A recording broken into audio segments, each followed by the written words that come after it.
y paz en medio de la tormenta, como dice por ahí, ¿verdad? Como dice la Escritura.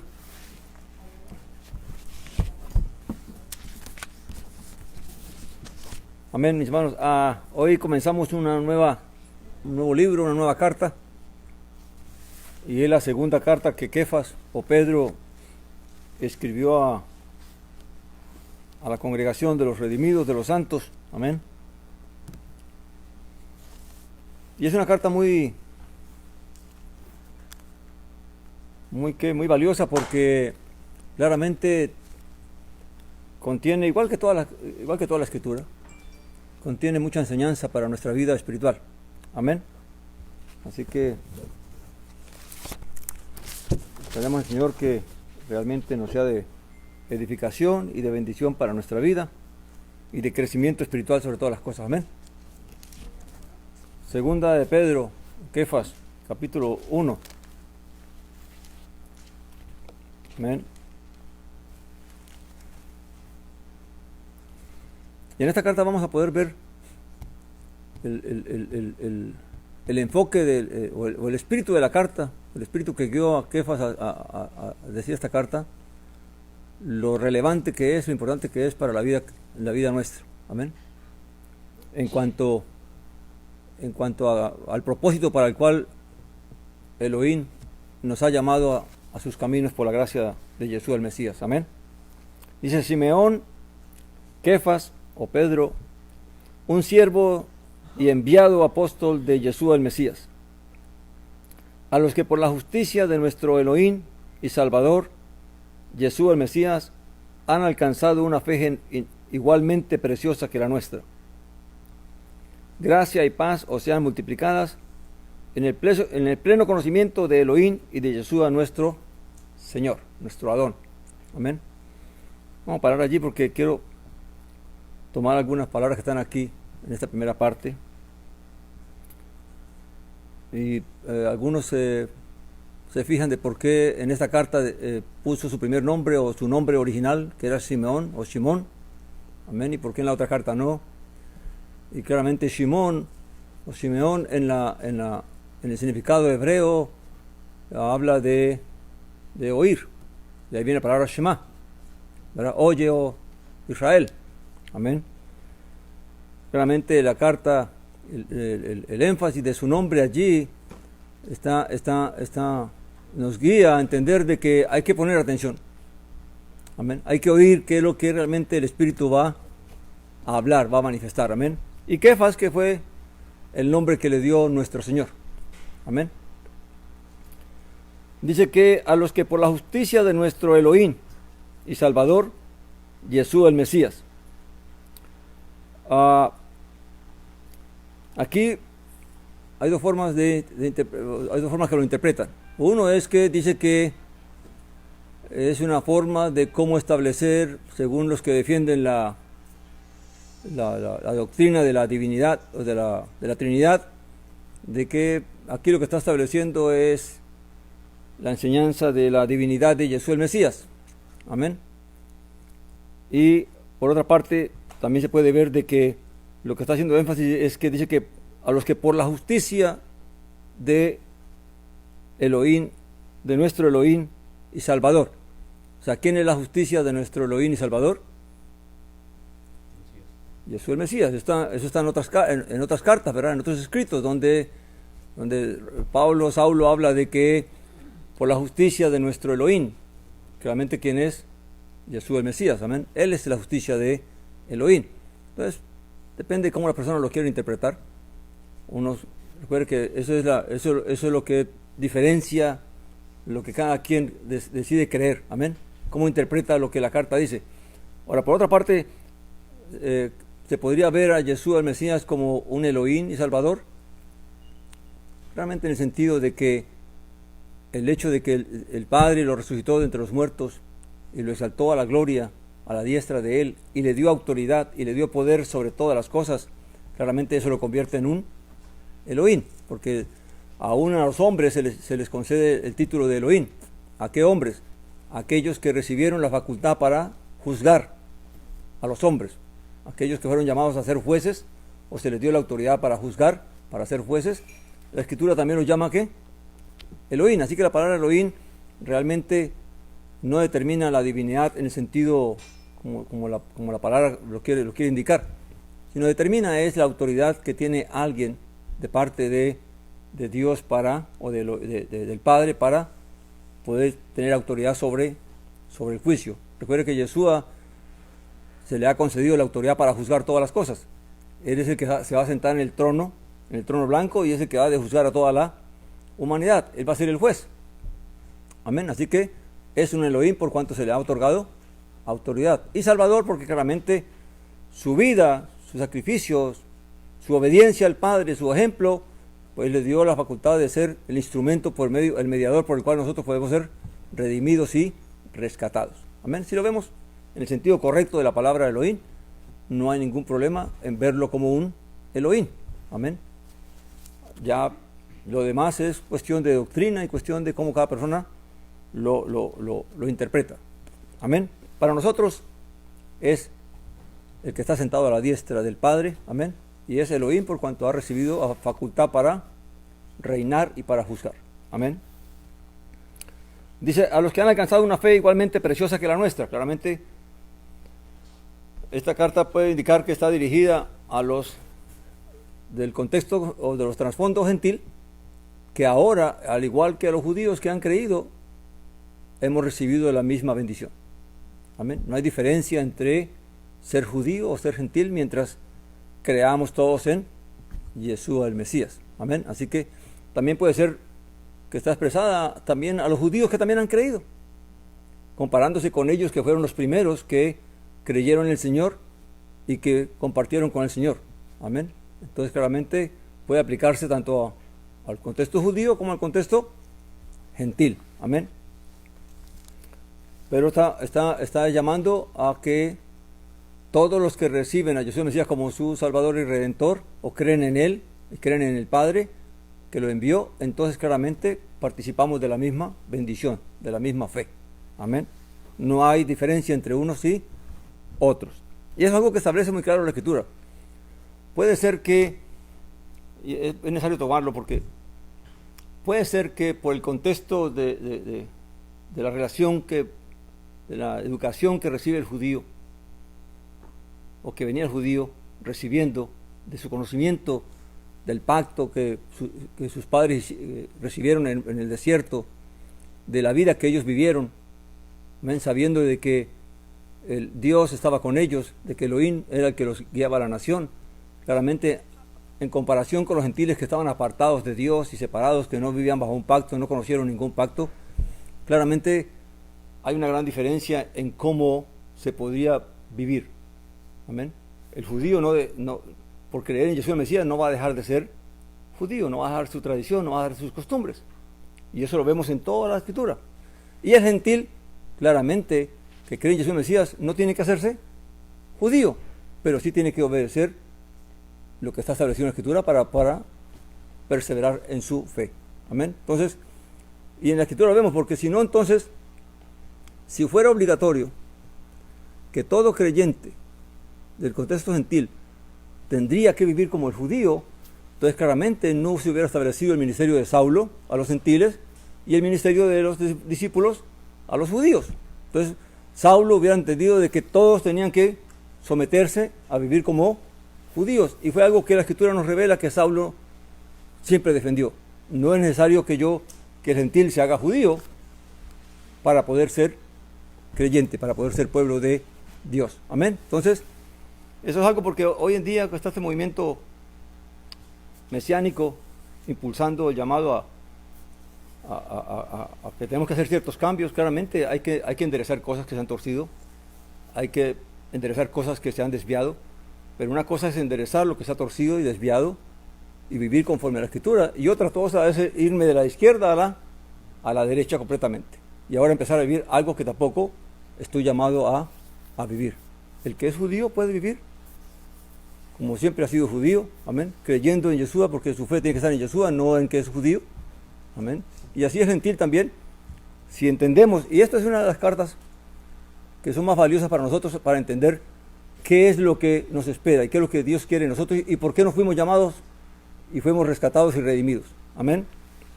Entonces dice que una fe igualmente preciosa que la nuestra. O sea, no hay diferencia entre gentil y judío. Amén. Y entendiendo de que aún en la Escritura se revelan dos ministerios. El ministerio a los gentiles y el ministerio a los judíos. Así que se puede ser creyente sin llegar a ser judío y se puede ser creyente siendo judío. Amén. Dice, gracia y paz os sean multiplicadas en el pleno conocimiento de Elohim y de Yeshua nuestro Señor. Y aquí es algo bien importante que debemos entender, es que la gracia y la paz no es algo que se da completo, sino que la gracia y la paz que recibimos de parte de nuestro Elohim y de nuestro Señor Yeshua es algo que se va ¿qué? expandiendo en nuestra vida. Amén. Dios nos da una paz inicial y una gracia inicial, pero la Escritura nos habla de que recibimos gracia sobre gracia. Quiere decir que la gracia tiene que ampliarse en nuestra vida, que no podemos limitarnos a la gracia que recibimos. Amén. Que más adelante vamos a entender por qué no se puede hacer eso, sino que la gracia tiene que crecer, expandirse en nuestras vidas a tal punto de que realmente llene nuestra vida completamente. Igualmente la paz. La paz que recibimos es la paz que tenemos con nuestro Elohim, con nuestro Padre, por la gracia, por el perdón de nuestros pecados. Pero puede ser que no tengamos paz en medio nuestro, porque tenemos enemigos, tenemos problemas. Nuestra forma de ser, nuestro carácter, nuestro temperamento nos hace crear problemas. Entonces, para que esa paz se amplíe, ¿cómo se va a ampliar?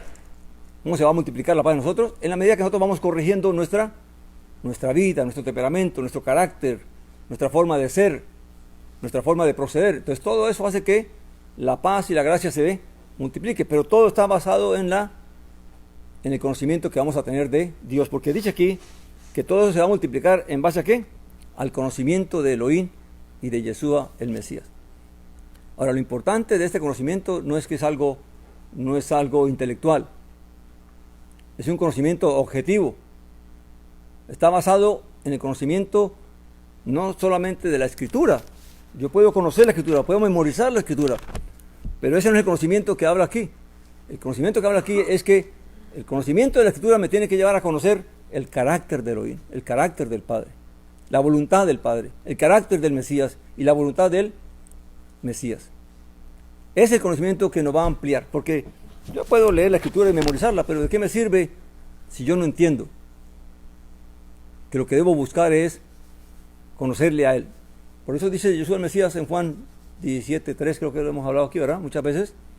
Esta es la vida eterna, que te conozcan a ti, el único Elohim verdadero, y a mí, a quien tú has enviado. Amén. Así que es un conocimiento no intelectual, es un conocimiento objetivo en cuanto de conocer al Padre en su carácter y conocer al Hijo. Amén.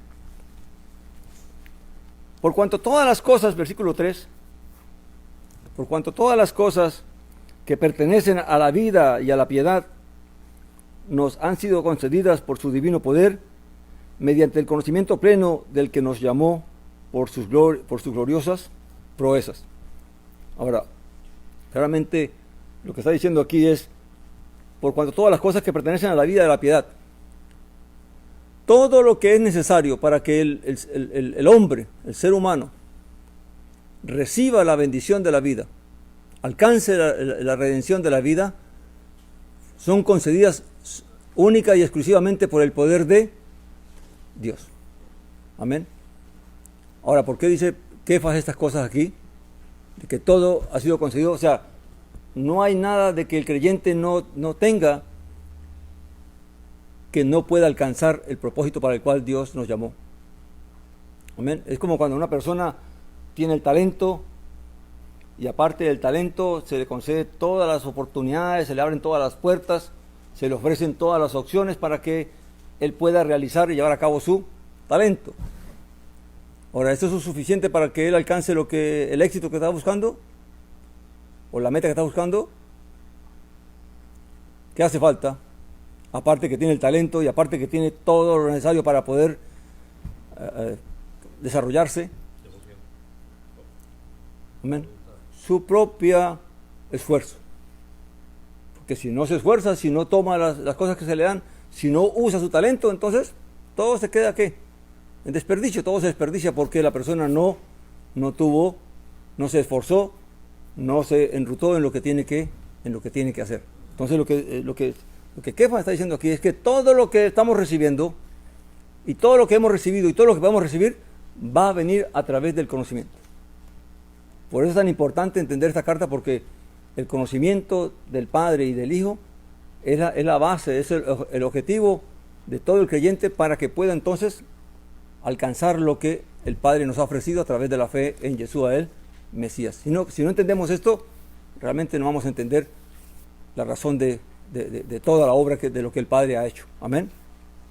Dice que por cuanto todas las cosas que pertenecen a la vida y a la piedad, más adelante vamos a ver qué es piedad, esa palabra, nos han sido concedidas por su divino poder. O sea, Dios todo lo dispuso. En su sabiduría, en su poder, en su conocimiento, dispuso todo para la salvación del ser humano. Amén.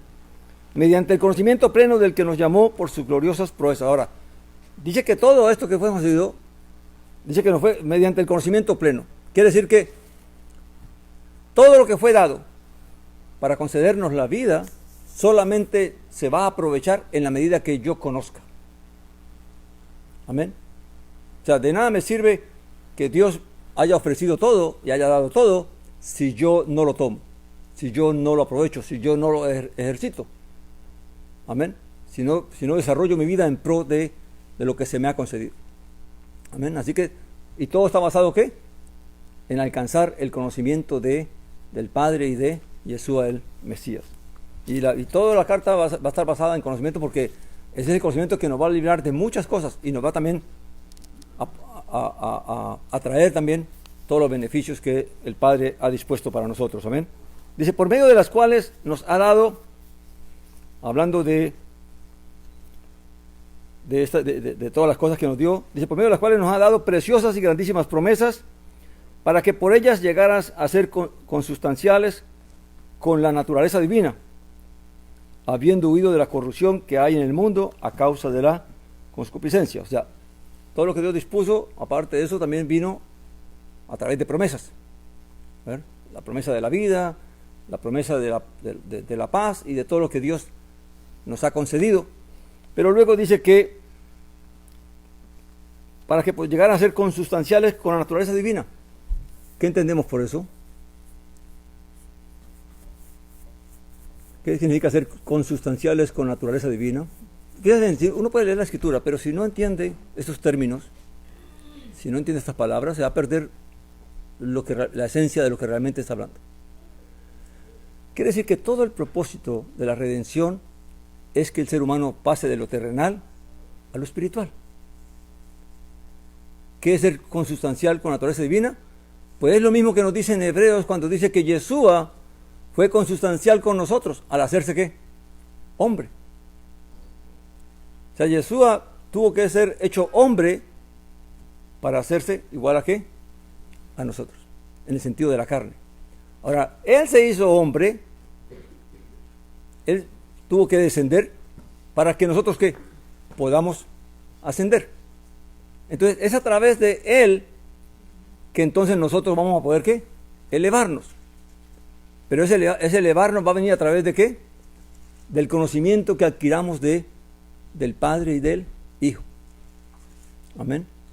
Así que todo depende si queremos ser participantes de la naturaleza divina, y vamos a entender un poco de qué trata eso, qué es lo que significa eso realmente, tiene que ser con que yo como ser humano tengo que elevarme de ser carnal a ser ¿qué? Espiritual. Que si no me elevo, entonces aquí me quedaré. Pero que toda la redención consiste ¿qué? En redimir, en elevar al hombre para que entonces pueda participar de la naturaleza ¿qué? Divina, que es lo que se concede al final en la resurrección de los muertos, un nuevo cuerpo y una vida eterna. Amén. Entonces, promesa para que os llegaras a ser consustanciales con la naturaleza divina, habiendo huido de la corrupción que hay en el mundo a causa de la concupiscencia. Claramente que todo aquel que ha entrado en este camino de la fe es porque quiere huir de la corrupción que hay en este mundo. No queremos ser condenados con este mundo, no queremos terminar con terminar el fin que le espera a este mundo sino que huyendo de esto queremos ¿qué? Elevarnos. Amén. Y nos elevamos es a través de ¿qué? Del conocimiento. Recuerde, esto no es algo que es místico. Esto está basado en un conocimiento práctico. El objetivo es conocer el carácter de Elohim e imitarlo y buscar cada día parecernos más a Él. En la medida que lo alcancemos, entonces nos vamos ¿qué? Elevando. Y para eso Kefas va a establecer una serie de pasos que el creyente debe seguir para alcanzar este propósito. Amén. Dice, así también vosotros, quiero antes de seguir, ¿hemos entendido lo que estamos hablando? ¿Sí? ¿Está claro? ¿No hay ningún inquietud con esto? Amén. Luego dice, así también, el versículo 5 dice, así también vosotros poned toda diligencia en añadir a vuestra fe virtud, a la virtud conocimiento. Y aquí empieza Kefas a expresar cuál es el camino que el creyente debe seguir para elevarse, para buscar esa sustancia divina, el parecernos a adquirir lo que la Escritura dice en un comienzo cuando Dios creó al hombre. Dice que lo creó a ¿qué? A imagen y semejanza. Retomar esa imagen y semejanza, elevarnos nuevamente de esa condición que hemos llegado a través del pecado y de la maldad y de la carne, y poder elevarnos por encima de la carne y de la vanidad de este mundo. Amén. Y dice que lo primero que hay que hacer es poner toda diligencia. O sea, ¿qué es esto de poner toda diligencia? Es que no dejes nada que esté a tu alcance en hacer para que logres esto. Amén. Y esto se compara con lo que tal vez a una persona que está queriendo hacer algo, pero que no tiene todas las capacidades para hacerlo, y empieza a buscar la manera de cómo reunir toda la ayuda necesaria para él poder lograr ese objetivo. Y entonces recurre allí, recurre allá, y diligentemente va buscando todas las oportunidades, toca todas las puertas que puede tocar para que él pueda reunir todo lo que necesita para llegar a hacer lo que él quiere hacer. Pues eso es añadir diligentemente, o sea, ser diligente en cuanto a tocar todo lo que sea necesario, a buscar todo lo que sea necesario en cuanto a que nosotros alcancemos este propósito.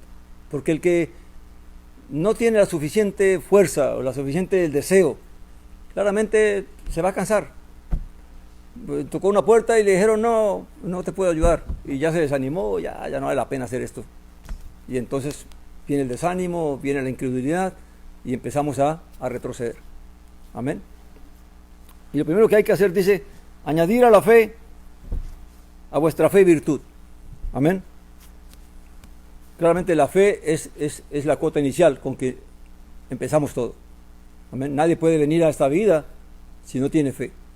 Todos los que hemos venido, todos los que hemos sido llamados, los hemos sido llamados por la fe en que el Padre envió a Yeshua el Mesías para ser nuestro Redentor, para hacer nuestra justicia, y si creemos en Él, pues claramente entonces entramos en este pacto y en esta promesa.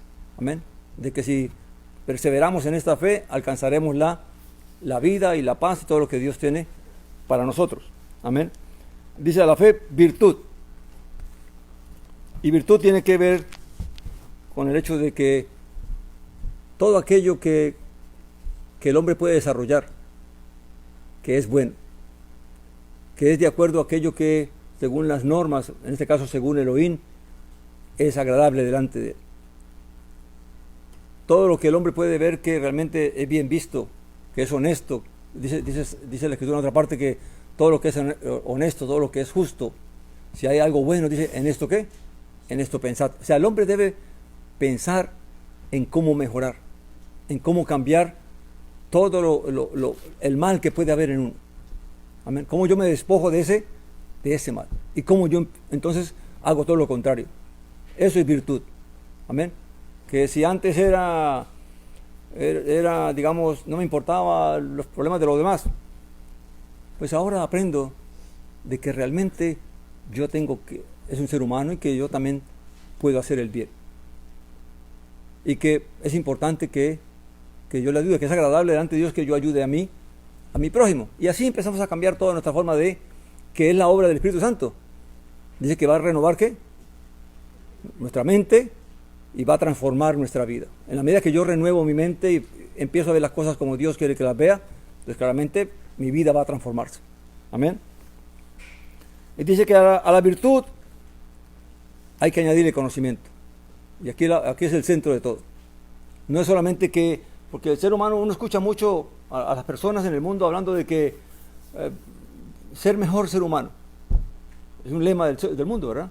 Y la gente busca cómo ser mejor ser humano. Debemos ser más compasivos, más esto, y el mundo habla de eso. Pero en este caso es una necesidad que se ve por la maldad que se está desarrollando. Pero en este caso, nuestro enfoque, nuestro objetivo, no es otro sino Elohim, el Padre, y Yeshua, el Mesías. Es el conocimiento de ellos lo que nos va a llevar a entender qué es lo que realmente vale la pena entender y comprender. Porque si me voy por lo que el mundo dice, aún las ¿cómo se dice esto? Las doctrinas, no, las prácticas espirituales que hay en otras ciencias, amén, también buscan eso, ser compasivos, tener paz. Cuando se practica, los que practican el yoga, los que practican esta forma de meditaciones, ¿qué es lo que buscan? Ser mejores personas, amén. Pero está buscando desconectarse con el universo y según pues la doctrina que guía todas estas cosas, amén. Pero en este caso, nuestra guía es, recuerde, nuestro objetivo es ¿quién? El Padre. ¿Cómo es el Padre? Ahí así tengo que ser yo. Ese es nuestro enfoque. No es el universo, no es el karma, no es nada, es cómo es el Padre y el Hijo. Y así entonces yo tengo que buscar imitarles. Amén. Dice, a la fe conocimiento. Recuerda que es un conocimiento, no es un conocimiento intelectual. No es que yo me estudie y me grabe de memoria la escritura, sino que es práctico, que lo que yo voy entendiendo, entonces eso va transformando ¿qué? Mi vida, voy siendo diferente. Mis acciones van cambiando, mis pensamientos van cambiando, mi forma de ver la vida va cambiando. Dice, al conocimiento, dominio propio. El dominio propio tiene que ver con el hecho de que si yo entiendo que algo está mal, pues claramente tengo que aprender a... Ahora, si yo siento que esto que me dicen que está mal es una de mis luchas, es una de las cosas que yo más tiendo a resbalar, más tiendo a ceder, pues ¿qué tengo que aprender a hacer? A cómo me controlo. Según uno puede establecer 4 estados en la persona. En la lucha entre la carne y el espíritu se pueden determinar 4 estados. La primera es donde la carne gobierna completamente al espíritu. Amén. Que es la concupiscencia incontenible. Amén. El hombre no tiene ni la más mínima capacidad de controlarse, de dominarse, sino que la carne lo domina y todo lo que le viene a su mente y a su deseo, él tiene que hacerlo porque no tiene forma de detenerse. Amén. Ese es un estado. Está el estado en que el espíritu domina completamente a la carne. Y es aquel que tiene la templaza completa, perfecta. Aquel que puede dominarse, controlarse. Amén.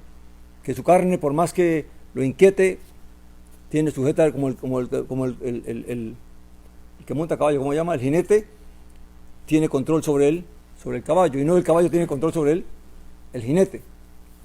Y luego está el otro estado, es cuando el espíritu lucha contra la carne, pero la carne le vence. Eso se llama la incontinencia. O sea, yo quiero controlarme, pero no puedo. Y aunque lucho, y aunque mi razón lucha, mi espíritu lucha, la carne me puede, que fue lo que le dijo Yeshua a los discípulos, ¿verdad? Cuando le dijo, no podéis estar despiertos conmigo, velad conmigo, porque dice que la carne los vencía, ¿verdad? Dice, y Yeshua lo dijo, ¿ya? El Señor lo dijo. A la verdad el espíritu está dispuesto, pero la carne no. Entonces la incontinencia es cuando el espíritu lucha, la persona quiere luchar, pero al final se deja vencer por la carne y termina haciendo lo que la carne quiere hacer. Amén. Y luego está el otro estado, que es el que nos pide aquí, el del dominio propio. El del dominio propio no quiere decir que las pasiones y la carne no están ahí queriendo molestar, sino que aunque la carne y las pasiones están allí, el espíritu se impone. O sea, domina la pasión, domina el deseo. ¿Amén? Que es la que debemos buscar nosotros. No es que vamos a estar ajenos o enajenados de la pasión y de los deseos. No, ellos van a estar con nosotros todavía, pero por el espíritu, por el poder del espíritu, vamos a poder ¿qué? Dominarlos, vamos a poder controlarlos. Amén. Y no voy a hacer todo lo que deseo ni todo lo que quiero, sino que claramente el espíritu, recuerde que está lo contrario, ¿verdad? Aquel que quiere luchar, pero que en realidad no quiere luchar.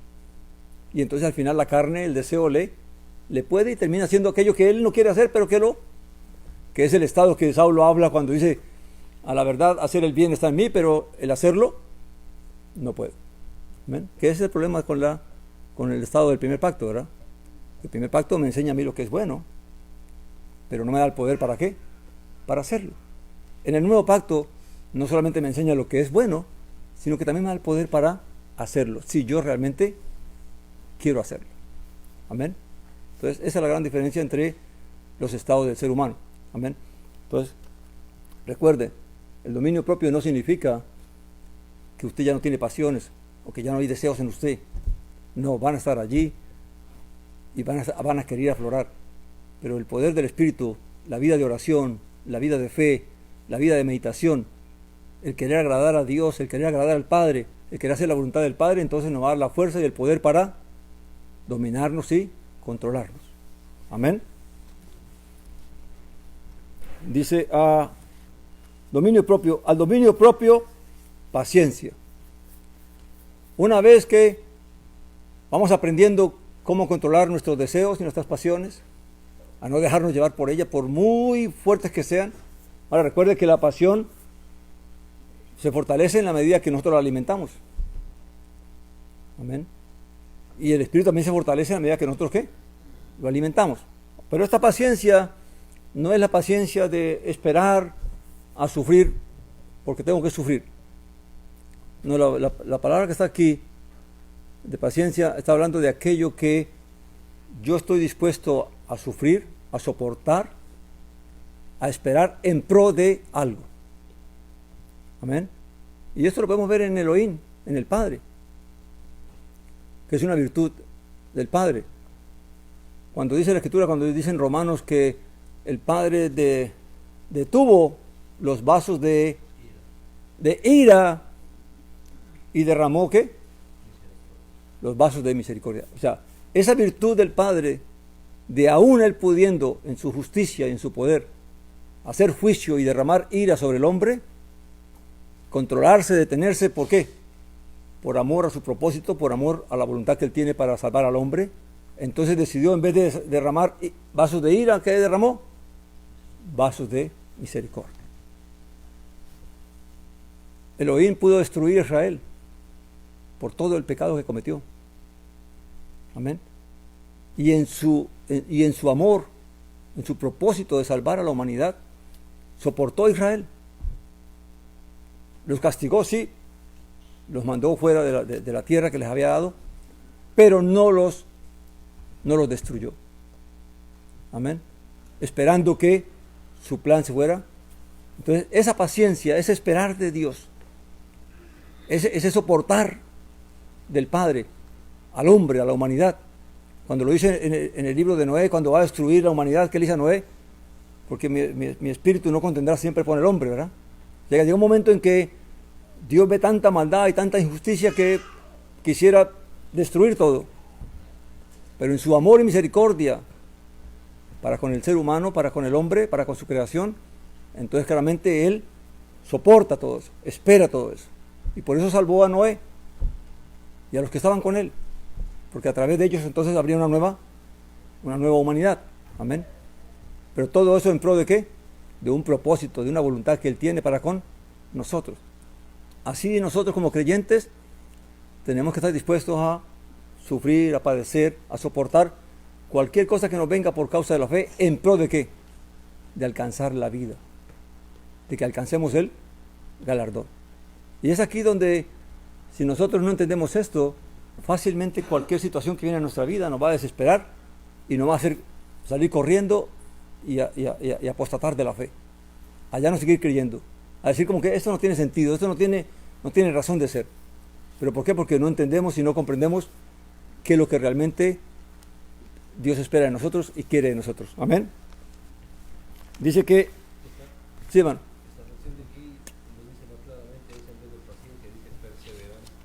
Amén. Pero también la palabra que está en griego es muy complicada porque se puede traducir de varias formas, igual que el hebreo. Amén. Pero en realidad es perseverancia, pero con paciencia. ¿Sí entiendes? Porque el que tú tengas que soportar algo te hace ser ¿qué? Paciente, pero eres paciente perseverante. En el sentido de que sí soporto, pero esperando en pro de un beneficio mayor, de algo mejor. Amén. Entonces, igual Elohim fue paciente, pero perseverante. No se quedó como que sufriéndolo, sino que hizo todo lo que tenía que hacer para que su propósito y su voluntad se cumpliera. Amén. Entonces, y por eso es que muchos creyentes, y no solamente los creyentes, hay muchas personas que, aún fuera de la fe, uno puede ver esta virtud de personas que en pro de lo que adquieren, de lo que buscan, están dispuestos. Vemos a los padres que sufren los trabajos más difíciles, la humillación más grande en pro de sacar a sus hijos adelante. ¿Ven? Pero esa paciencia de soportar lo hacen en base a ¿qué? A un bien mayor, y están dispuestos a padecer y a sufrir y a pasar necesidades con tal de que sus hijos salgan ¿qué?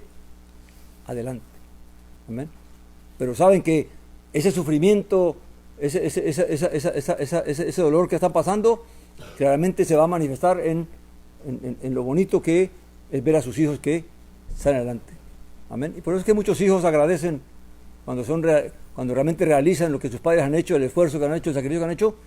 Cuando pueden ver eso, realmente llegan a ser agradecidos y llegan a ver realmente todo lo que el beneficio que recibieron de sus padres. Otros que ni siquiera lo ven, a veces es culpa de nosotros, que no le hacemos ver a nuestros hijos realmente que la vida no es color de rosa, sino que todo tiene un precio, un sacrificio. Amén. Luego dice, así también vosotros poned toda diligencia, añadid conocimiento, paciencia, a la paciencia piedad. Y fíjense bien, una vez que hemos entendido que todo lo que uno pueda padecer como creyente y soportar como creyente está basado en un propósito mayor, en pro de algo que va a ser beneficioso para mi vida, entonces luego viene lo que es el conocimiento de qué es la piedad. La piedad tiene dos cosas. Tiene que ver cómo yo sirvo a Elohim, al Padre, cómo yo le doy al Padre lo que es de Él, pero también cómo yo le doy a mi prójimo lo que corresponde a mi prójimo. Amén. Así que hay una historia en el libro de Macabeos de un sacerdote llamado Eleazar, que cuando los romanos quisieron avergonzarlo a él y doblegar la fe de los jóvenes judíos que estaban con él, lo retaron a que si quería salvar su vida tenía que apostatar de la fe. Amén. Y entonces, delante de los jóvenes, y entonces este sacerdote dice: no, prefiero morir y ser obediente a Elohim que vivir. Amén. Pero no lo hizo solamente pensando porque de esa forma agradaba a Dios, sino que también estaba mirando a los jóvenes que estaban allí. Amén. O sea, su fe no solamente se enfocaba en él, en mi salvación, que si yo fallo, Dios me va a castigar o Dios me va a juzgar, sino que está mirando el daño que le va a causar ¿qué? Al prójimo. Amén. Entonces, cuando uno comete una falta, especialmente espiritualmente hablando para con Dios, no solamente peca para con Dios, sino que le hace un gran daño a su prójimo. Amén. Porque aquel que está mirando cómo fortalecerse, de dónde agarrarse para seguir adelante, y tal vez vea a alguien que realmente lo tiene como referencia para la fe, y de pronto ese ve que se devuelve, que falla, ¿dónde queda la fuerza de esa persona? Amén. Entonces, claramente, a todos los que están en autoridad, a todos los que están ya más crecidos, más maduros, no solamente el temor de perder la relación para con nuestro Dios, sino el daño que le vamos a causar a aquellos que nos escuchan, a aquellos que nos ven. Amén. A nuestros hijos, a nuestra familia, y aún a los que no creen, porque los que no creen están esperando a ver cómo vamos a reaccionar. Amén. Para justificar su falta de fe. Sí ve, ¿para qué voy a creer si al final no pasa nada? Amén. Entonces claramente, ahora, todo eso claramente también lo vivió el Mesías, ¿verdad? Y lo vivieron los discípulos. No solamente pensaron en su relación para con Dios, sino en el testimonio que tenían que dar. La carta que estudiamos de Saulo a Tito, a Timoteo, está basada en este principio, ¿verdad? En el testimonio que tenemos que dar a los que están alrededor nuestro. Porque esa es la razón por la cual todos vamos creciendo. Amén. Entonces, a la paciencia, piedad. El piadoso sabe qué es lo que le agrada a hoy. Amén. Él sabe cómo ministrar, cómo servir al Padre. Y claramente a Yeshua, el Mesías. A Yeshua le hicieron algo parecido, ¿verdad? Le preguntaron, ¿es justo pagar el tributo al César? Y él claramente lo estableció, ¿verdad? Da al César lo que es de César y da a Dios lo que es de Dios. El hombre tiene que aprender a entender que nosotros tenemos que servir a Dios, también conlleva un comportamiento recto para con nuestro prójimo. Amén. Y por eso es que hoy, en estos días en que estamos en esta problemática de temor y de angustia por todo lo que está ocurriendo, nosotros como creyentes tenemos que mirar bien cómo nos vamos a parar. Amén. No podemos ser ni insensatos ni imprudentes, porque no solamente es nuestra relación con Dios, sino es cuál es el testimonio que vamos a dar al mundo y a la gente que nos ve. Amén. ¿Creemos en Dios? ¿Creemos que Dios es poderoso para guardarnos y protegernos? Claro que sí. Pero por eso entonces voy a alocarme a decir, no, yo no tengo miedo y míreme aquí. Sería lo más insensato y lo más imprudente, ¿verdad? Porque si el gobierno mismo está determinando unas reglas que hay que seguir, nosotros como creyentes deberíamos ser los primeros en implementarlas. Porque la Escritura nos manda que obedece a las autoridades. Y si ellos buscan el bien común, ¿cuánto más nosotros? Amén. Y no es bueno como creyentes que nosotros estemos participando de esto que pasa mucho, de cuánta burla y cuánta cosa se hace de este tipo de cosas. Es bueno que hay que ser optimistas, pero que el optimismo no nos lleva a ser insensatos. Amén. Porque puede ser que para alguien sea chiste hacer un chiste de este virus, pero no fue un chiste para los que murieron, para los que han muerto. No es un chiste para los que están enfermos ahorita. En vez de estar orando nosotros y clamando por misericordia y por amor, deberíamos estar pensando más bien en cómo colaborar para que esto pare pronto y que más vidas no se pierdan, y que ni nosotros ni nadie tenga que pasar por esta situación. Amén. Y no es que estemos llenos de miedo, ¿no? Simplemente que claramente apreciamos la vida que Dios nos dio y apreciamos la vida de nuestro prójimo. Amén.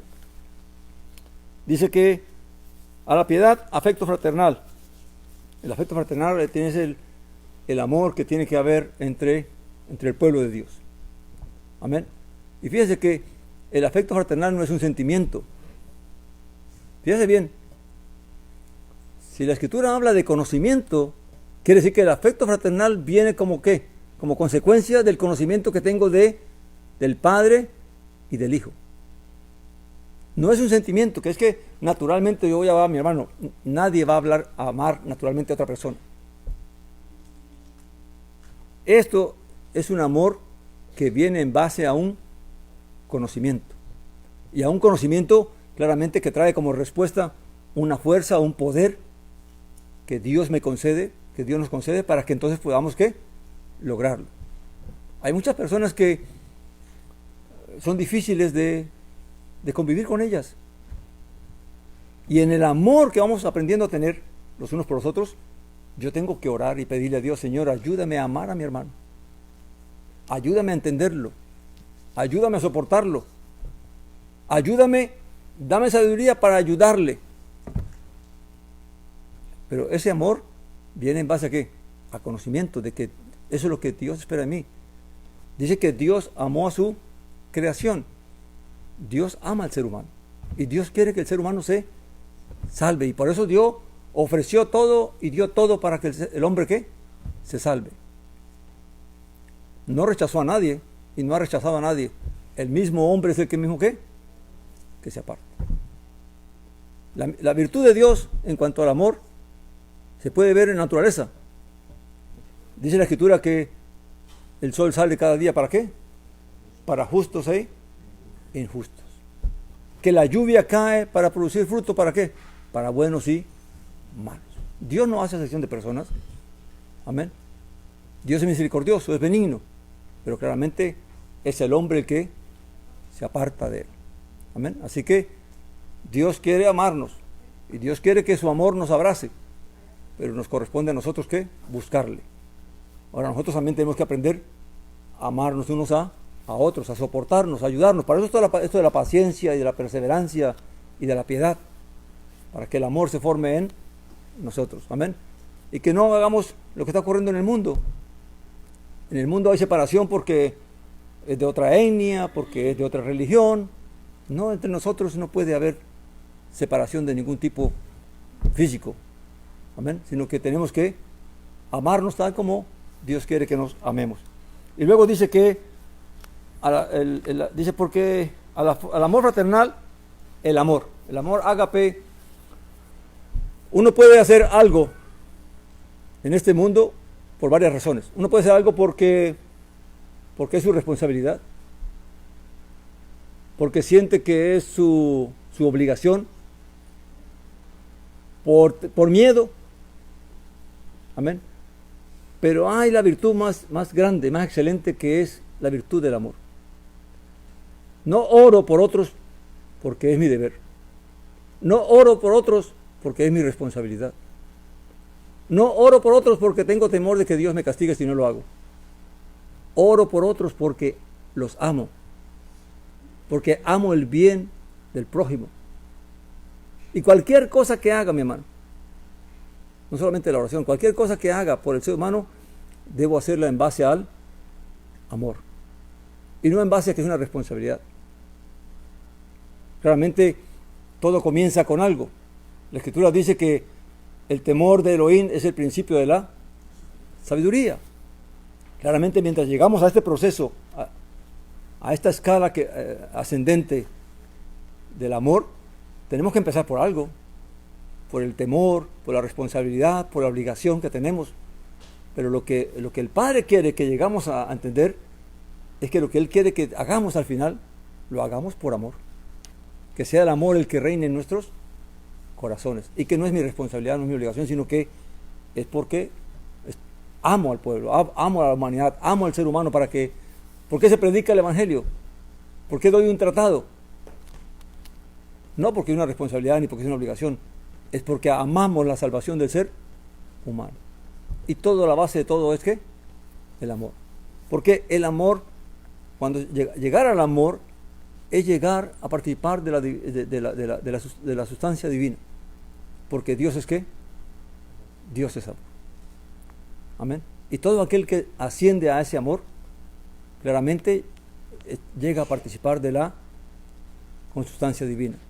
Por eso Jesús dijo, hablando en otros términos, ¿no? Dice, si queréis ser hijos de Dios, amad a los que os persiguen, orad por los que os maltratan, hacer el bien a aquellos que os desprecian. ¿Y el último cuál es? El sábado pasado creo que se lo dije, ¿verdad? El amar a aquel que a vuestro enemigo, a orar por aquel que os persigue, a hacer el bien por aquel que te hace el mal, que te aborrece. Y el último, ¿cuál es? Bendecir al que te maldice. Gracias, hermano. Esas 4 cosas son básicas en nuestra vida. Y dice Yeshua que si hacemos eso, entonces seremos verdaderamente ¿qué? Hijos de Dios. Pero para usted amar a quien lo odia y bendecir al que lo maldice, tiene que estar lleno de amor. Por eso Yeshua fue capaz, allá en ese madero, después de ser maltratado, después de ser humillado, fue capaz de decir: Padre, perdónales porque no saben lo que hacen. Eso es amor. Porque no está pensando en él ni en el sufrimiento que le hicieron. Está pensando es en la salvación de aquellos que no entienden y no comprenden. Amén. Así que, si realmente, ahora fíjese bien por qué es que Kefas establece esto. Y él dice el versículo 8, dice: porque si estas cualidades o estas cosas están en vosotros y abundan, no dejarán estar ociosos ni estériles en el conocimiento pleno de Jesús el Mesías nuestro Señor. O sea que en la medida que yo voy avanzando en esta escalera ascendente espiritual, claramente voy a estar cada día ejercitándome cada día más en la piedad, en el amor. Y no voy a estar estéril, porque todo esto me va a llevar ¿a qué? A que yo fructifique, a que alcancemos fruto, porque Jesús le dijo a los discípulos: para que llevéis frutos que los ha llamado. Amén. No nos llamó para que nos sentemos: ya soy salvo y estoy contento. No, eso no es conocer ni entender la obra del Padre y la salvación que se nos concede a Jesús el Mesías. La salvación no es para que nos sintamos gozosos de que somos salvos, es para que busquemos la altura, la elevación de Dios. Cada día ser mejores, cada día elevarnos más de lo terrenal y mundano. Amén. Luego dice: porque el que carece, versículo 9 dice: porque el que carece, estamos en segunda de Pedro, mi hermano, perdón, capítulo 1, porque el que carece de estas cualidades está ciego, o sea, no ha visto nada, no sabe nada, teniéndolo cerrados los ojos, ha olvidado la purificación de sus antiguos pecados. O sea, una persona que ha venido a la fe y que no ha entendido el llamado para el cual Dios nos ha traído, está ciego. ¿Y qué dice por ahí? Que un ciego que guía a otro ciego cae en el mismo hueco, el mismo pozo. Amén. Entonces, claramente, si una persona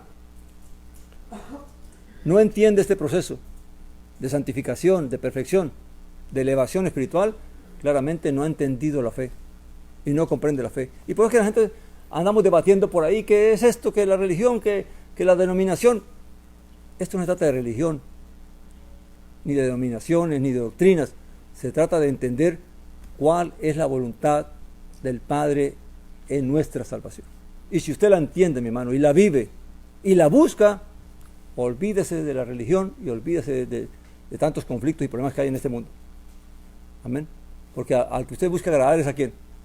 Al Padre. Y si usted busca agradar al Padre y se propone hacerlo y lo hace, ¿quién lo puede juzgar a usted? Amén. Luego dice: ha olvidado la purificación de sus antiguos pecados. O sea, estamos hablando de personas que vinieron a la fe, que fueron perdonados, que fueron bautizados, que se les dio el perdón de pecados por medio del bautismo, que se les concedió todo lo que concierne a la piedad de la vida, recibieron el don del Espíritu, pero que no entendieron.